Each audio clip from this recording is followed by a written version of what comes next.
Maaf ya, bahasa Indonesia saya belum lancar. Saya wartawan. I am a journalist dan saya datang ke Indonesia pada tahun 95. Waktu itu dunia yang sangat berbeda dengan sekarang, dan saya sangat senang kembali ke Indonesia dan bertemu dengan Anda. Kelihatannya ini tidak pernah cukup bagus. Tapi ada hal yang baik. Salah satu alasan kita berada di sini karena kita percaya pada tujuan pembangunan global dan kita percaya bisa melakukannya sekarang, dan kita percaya kita bisa melakukannya dengan dukungan semua orang. Indonesia adalah sebuah negara yang besar. Mari saya tunjukkan apa yang bisa kita lakukan bersama. Dan ini yang Anda bisa lakukan.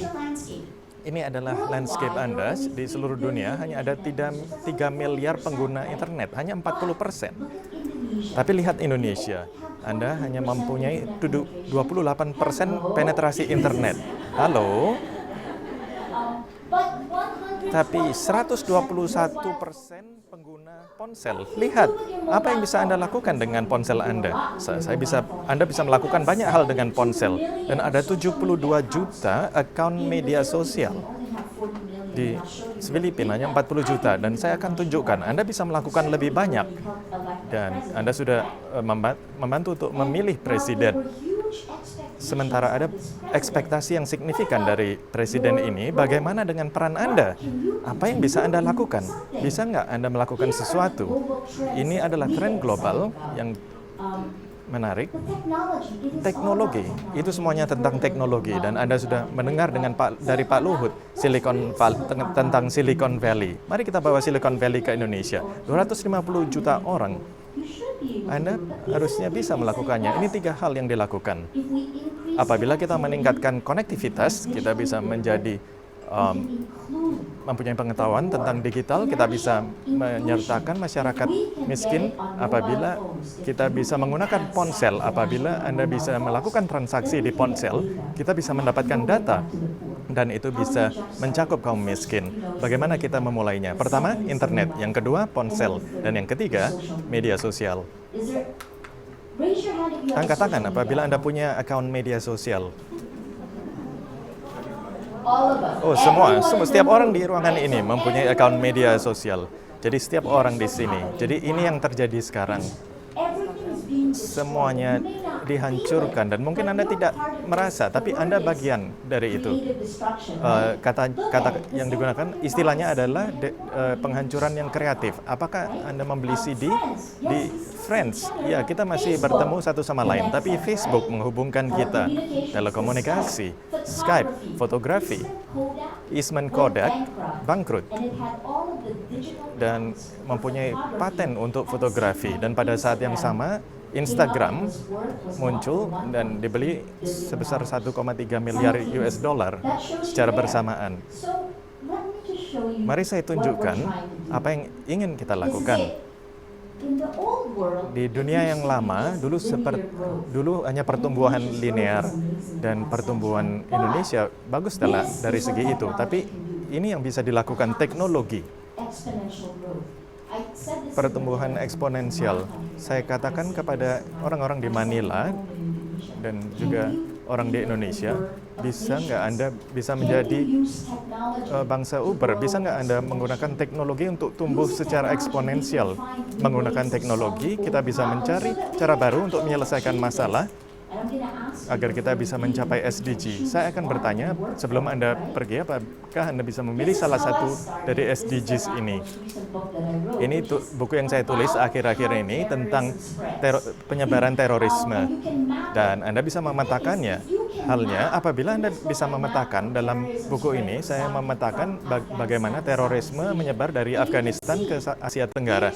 Dan Anda bisa melihat, di sini Osama bin Laden, dia terhubung dengan Khalid Sheikh Mohammed, mastermind 9/11, dan terhubung dengan Hambali dan mereka terhubung dengan orang Indonesia lain, tapi di sini di Filipina, orang ini, Sali Said, adalah anggota dari Abu Sayyaf yang menculik 3 dari jurnalis saya pada Juli 2008, dan saya harus menegosiasikan untuk mendapatkan mereka kembali. Kita semua terhubung. Sekarang, apabila Anda bisa terhubung, Anda bisa mematahkan media sosial, jaringan media sosial, dan kita bisa mematahkan ini. Ini cara saya melihat dunia. Anda punya ide, Anda bisa menyebarkannya. Anda menyebarkan ide, itu kekuatan Anda. Apabila ini kita di ruangan ini, dan Anda ingin menyebarkan ide, dan Anda pikir akan diberikan ke nomor 10, dan ketika Anda memberikan ke nomor 10, Anda klik nomor 10, Marga, klik nomor 10, ya, kembali, tunggu, klik, dan ketika Anda melihatnya, ini hanya akan menyebar sejauh ini, hanya menyebar ke sini. Itu disebut echo chamber. Apabila Anda hanya berbicara kepada keluarga dan teman Anda, itu adalah jaringan sosial. Tapi bayangkan apa yang dilakukan media sosial. Media sosial membawa teman-teman dan keluarga Anda dan menyingkirkan batasan ruang dan waktu. Media sosial adalah keluarga dan teman Anda dengan steroid. Apabila saya ingin menyebarkannya, saya akan klik 10, 17, dan 2, dan lihat. Itu viral. Ini cara kita melihatnya hari ini, dan bagaimana Anda membuat perbedaan. Ini yang kita lakukan di Filipina dengan Rappler. Ujung daripada gunung es, the tweet atau puncaknya hanya awalnya, tapi post yang Anda tulis mempunyai emosi, dan emosi tersebut berjalan di jaringan media sosial, dan itu berdampak pada perilaku. Anda bisa menggerakkan semua ini. Itulah bagaimana Anda bisa menggerakkan Indonesia, dan Anda tahu bagaimana saya tahu? Itu yang saya lakukan dengan Rappler. Rappler mulai 3 tahun yang lalu. Inti kami masih jurnalisme, tapi kami memasukkan teknologi di dalamnya, dan kami memasukkan komunitas kami, karena pada akhirnya kami ingin kemajuan, ingin membuat hal lebih baik. Kami masukkan Rappler di tengah, dan kami menggunakan ini. Kami menggunakan media sosial karena Anda bisa melihat kecepatan penyebaran media sosial untuk crowdsourcing.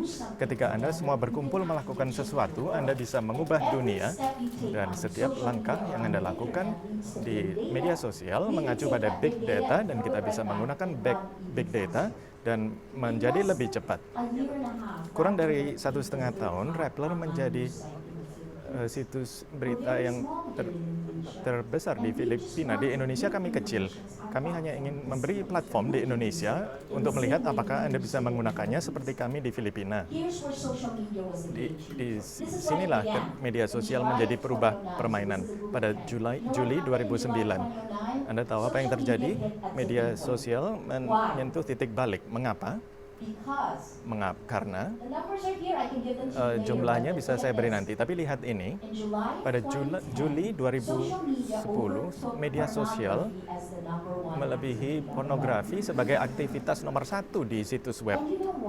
Anda tahu mengapa? Dari awal internet ditemukan sampai pada Juli 2009, pornografi adalah kegiatan nomor 1, tetapi pada Juli 2009, media sosial melewatinya.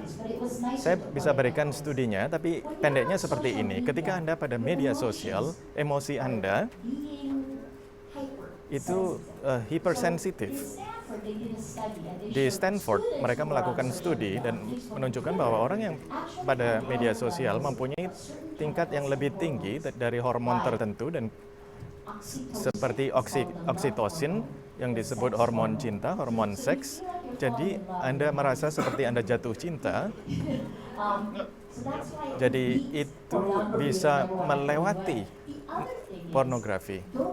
Dan yang lain adalah dopamin. Dopamin adalah kimia yang menyebabkan ketercanduan. Jadi kalau Anda pada Twitter atau Facebook dan Path, kadang-kadang Anda menjadi kecanduan. Jadi apa yang bisa Anda lakukan dengan media sosial itu? Anda bisa crowdsourcing. Jadi ini crowdsourcing yang kita lakukan di Rappler. Setiap cerita ada tentang ukuran perasaan Anda klik dan diukur, dan navigator mood dan memberikan hasil seperti ini.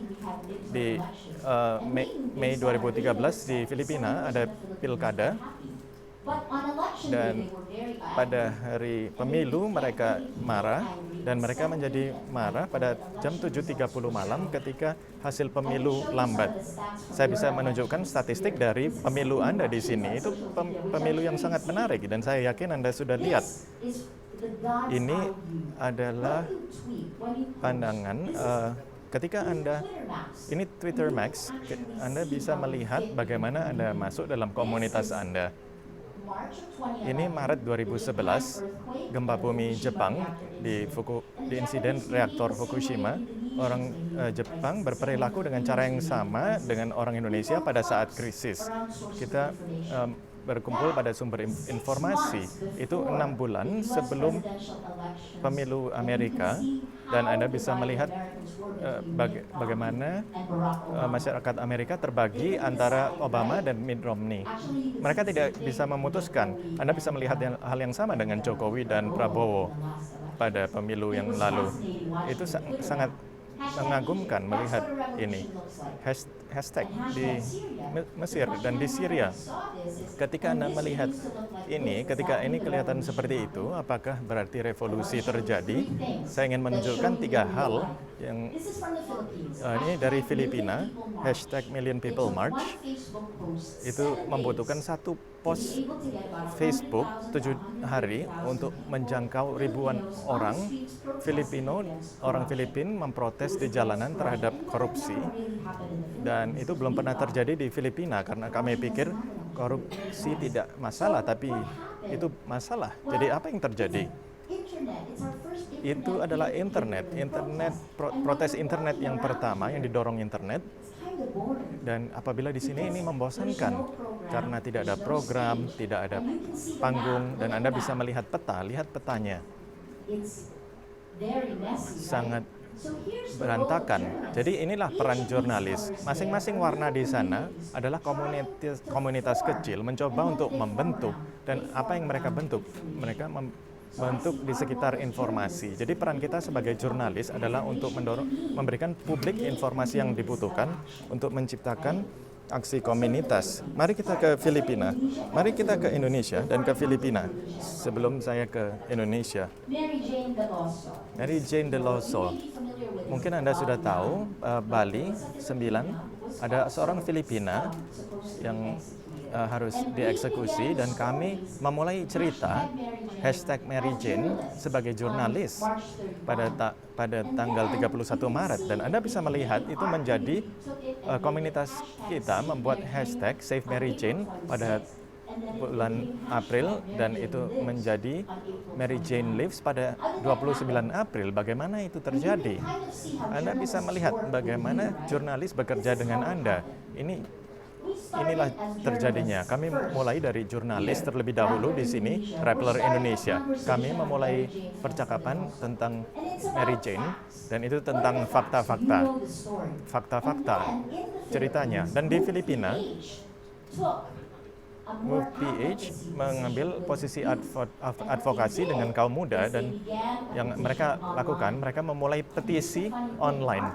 Dan ini yang lucu, presiden kami menelepon presiden Anda menggunakan handphone Nokia warna merah muda karena mereka berada di APEC dan tidak bisa menemukan HP lain, dan dia berbicara dengan Jokowi, dan pada jam 1 pagi dan Mary Jane diperbolehkan untuk memberi kesaksian. Jadi petanya seperti ini. Anda bisa melihat kombinasi dari Indonesia. Ini adalah orang Indonesia, Pak Jokowi, dan Anda bisa melihat di Filipina, di surat kabar Rappler Indonesia, rappler.com. Lihatlah komunitas yang terbentuk dan bagaimana mereka terhubung. Di sanalah Anda bisa menggerakkan negara Anda. Mari kita lihat hashtag yang terkini di Indonesia. Hashtag tragedi Mina. Lihat pada jumlahnya, angkanya. Ini pada September 24 sampai September 25, 10 miliar 7 men-tweet pada akhir pekan dan lihatlah komunitas ini. Tapi Anda tidak bisa melihat pemimpin yang jelas. Jadi orang Indonesia mencari informasi. Bagaimana Anda bisa memobilisasi? Saya akan berikan satu hal yang terakhir. Saya ingin tunjukkan. Mari kita lihat apakah Anda men-tweet hashtag 2030 now. Mari kita lihat komunitasnya sekarang. Saya akan menunjukkan dengan singkat bagaimana tampak komunitasnya. Jadi petakan komunitas Anda. Mari kita lihat apa tepatnya.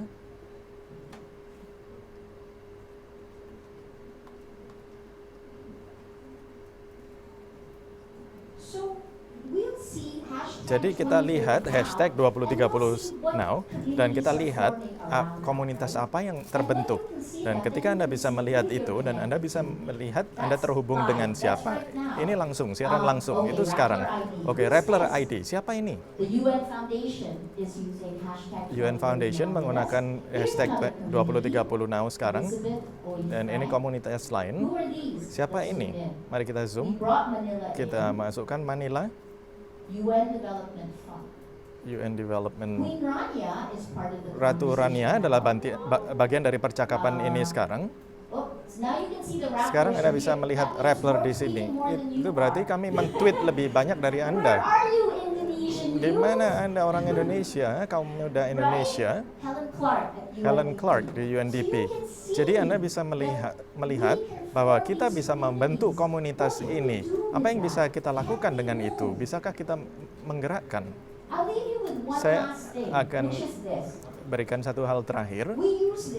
Kami menggunakan ini untuk pengurangan risiko bencana karena kami mempunyai rata-rata angin topan di Filipina sering sekali, tapi Indonesia punya banjir dan bencana. Jadi gunakan platform ini dan adopsilah. Apa yang kita bisa gunakan, kita bekerja sama dengan massa dan Anda bisa melaporkan melalui SMS, Anda bisa melapor melalui Twitter atau Facebook apabila Anda punya informasi atau Anda butuh bantuan. Dan yang terakhir, Anda bisa melaporkan di online. Kita ingin bottom up dan menghubungkan dengan top down. Ini kompleks, dunia yang sangat kompleks dan kita tidak bisa menunggu pemerintah untuk melakukan segala sesuatunya. Anda pintar, Anda muda, Anda punya energi. Mengapa perempuannya semuanya mengangguk dan pria yang laki-laki diam saja? Mari kita lihat hal yang terakhir. Ini waktu ada titik balik di Filipina. Ini semuanya orang-orang dari komunitas kita, orang yang melapor tentang untuk menolong untuk seseorang ibu yang melahirkan. Di sini ditolong oleh Palang Merah Filipina. Respon pertama, saya akan memberikan video 1 menit yang menunjukkan apa yang bisa dilakukan komunitas secara bersama dan bagaimana Anda bisa membuat semuanya transparan dan membantu pemerintah dan satu sama lain dan kami. Ini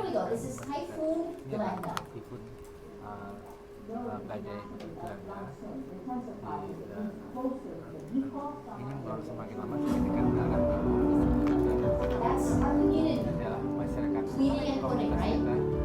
And then the government has given us this data that shows you where the flooding can occur, so you can see it. Now everyone, our kids, are the ones who put some of this out. We're just picking up here and some. They're telling each other, Mereka saling because you bercerita have satu sama journalists lain. in your Karena di communities, you're Korea a sana journalist. tidak banyak wartawan, ada lah yang menjadi wartawan. Saya akan menunjukkannya. And the government. Dan pemerintah.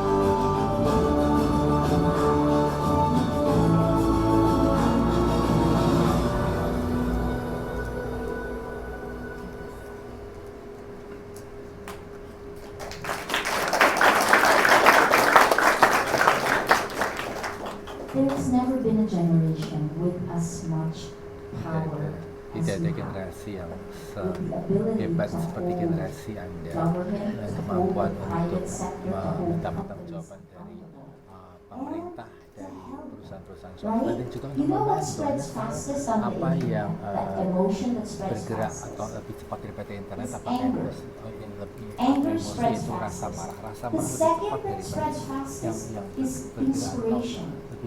lebih cepat. Yang keduanya adalah inspirasi. Kami rasa marah tidak membantu inspirasi sehingga kita akhirnya dapat mengakhiri gender equality, education, zero hunger and no poverty. Those are mine and my extension rappers. I hope but we can do it with the technology. Use your power wisely. I'm so glad you're back in the park. Terima kasih banyak. Thank you, Amaya.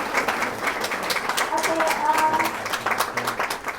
so Maria, you choose no power. We can do it because now with the mobile phones, dengan HP, Anda berpikir tentang bagaimana pemerintah misalnya dapat membantu atau bagaimana orang dapat kita dapat melakukannya secara mobile, bahkan sekalipun koneksi internetnya masih lambat.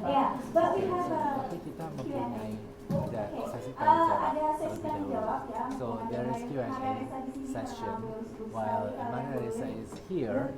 You can ask dua pertanyaan. Pertama, siapa yang mau bertanya? Who of you would like to ask questions on social media and change? Mau bertanya, siapa? Atau Those of you who want to ask questions or how this can be applied to Indonesia and can this be done, for example, when there is an earthquake, or do you want to ask about terrorists? Silakan. Ayo. Please, the floor is yours. Dua pertanyaan. Two questions. Those of you who are seated on the front, Because apakah ada First of all, pertanyaan? ladies, would you like to sit? Terutama yang cewek-cewek atau ibu-ibu, dua pertanyaan. ada dua Silakan. pertanyaan. Silakan. Silahkan. Nama dan dari mana? Please mention what is Please your tell name. me your name. Selamat pagi, saya Fani, mahasiswi Hubungan Internasional dari Universitas Dr. Mustafa. Pertanyaan saya untuk Ibu Maria Ressa, hal apa yang membuat Anda sangat tertarik dengan Indonesia? Mengapa tidak memulai dari negara Anda sendiri, Filipina? Ya, terima kasih. Thank you. Terima kasih for your question. Terima kasih atas pertanyaannya. First for me, Pertama-tama I bagi came to saya Indonesia datang ke Indonesia in pada tahun 1995. I was a journalist here. 1995. Saya I berada set up di a sini bureau sebagai for wartawan, And in wartawati, dan saya waktu itu 1995, membangun there's so many biro things that are still the pada same waktu itu about ada banyak like Pace, hal yang for masih example. sama, seperti But misalnya 1995 kabut and asap, tetapi pada 1996, tahun the worst 1995 riots in Jakarta, I don't know if you remember apa the itu huru hara yang terjadi di Jakarta waktu itu masih PDI, huru hara yang terkait dengan PDI, kemudian juga krisis keuangan 1997-1998, jatuhnya Pak Harto, kemudian setelah ada seperti membuka kotak Pandora, jadi jatuhnya Pak Harto setelah 32 tahun berkuasa. Saya itu tumbuh di sini, saya berada di selama berdasarkan saya belajar banyak. Ada tahun yang terjadi pada tahun 1998, tidak ada seorang pun yang berharap dan menyangka bahwa Pak Harto akan jatuh, dan saya waktu itu ada mereka dengan diam-diam berusaha untuk menghentikan kekuasaan satu orang, dan mereka mencoba untuk berusaha vokal, dan orang-orang seperti misalnya Marilla Pangestu dan kemudian dari Fortuna Aktar, mereka adalah analis-analis kami yang berbicara baik dari CNN, dan luar biasa untuk berada di sini dan merasakan, saya kira perasaan yang saya miliki di Indonesia pada tahun 1918 sama seperti yang saya alami sekarang dengan teknologi, yaitu ada satu satu perasaan bahwa sesuatu sedang terjadi dan dunia sedang berubah, dan kita harus melakukan sesuatu untuk menghadapinya. Itu adalah jawaban panjang terhadap pertanyaan tadi, mengapa itu adalah pribadi. Kemudian selain itu kita ada tetangga, karena sastra Indonesia adalah sastra Asia Tenggara. Kami ingin membantu Anda. Pertama, kita ingin Indonesia ada kesamaan antara Indonesia dan Filipina. Media di Filipina ada 22 tahun sebenarnya Indonesia ada 23 tahun, kita mau 100 juta orang, kita mau 250 juta penduduk, 250 juta orang. Kita merupakan yang bagian yang terbesar dari ASEAN, tapi bagaimana dengan sasa Indonesia dan juga sasa untuk seluruh wilayah Asia Tenggara ini. Jadi ada banyak negara yang sedang mengamati Anda dan berharap bahwa Anda dapat membawa kita ke saat-saat yang lebih baik. Saya menonton Indonesia ketika saya mengcover ASEAN setiap tahun dari 1997 sampai 2005, tapi saya bisa melihat pemerintah di wilayah ini bekerja. Tapi saya kira anak-anak muda atau kaum muda, saya senang pada pertanyaan yang ajukan. Indonesia kan berada di tempat yang berbeda. Saya kira itu saja. I also would like to thank you, Maria Ressa, for loving Indonesia. Terima kasih. Terima kasih. Dan saya tahu bahwa apa yang kita harapkan dan bahwa pelajaran yang kita petik dalam membangun platform Rappler adalah sesuatu yang dapat kita juga gunakan untuk membantu di sini. Anda dapat melihat, ya, saya kira saya selalu melihat Indonesia setiap saat di sosial media, dan ada luar Indonesia sangat besar seperti di tahun 1997 91% di Indonesia sebetulnya adalah startup yang dapat dikatakan kanker, tetapi Indonesia tidak jatuh pilot, tetapi Indonesia memiliki ketahanan, memiliki kekuatan, dan saya berharap saya dapat belajar apa yang dapat dilakukan dengan teknologi yang kita miliki.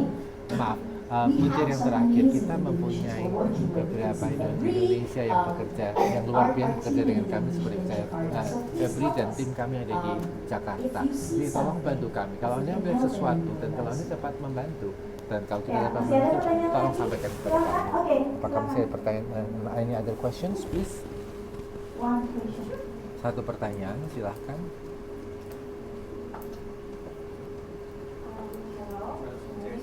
Nama saya adalah Nisa.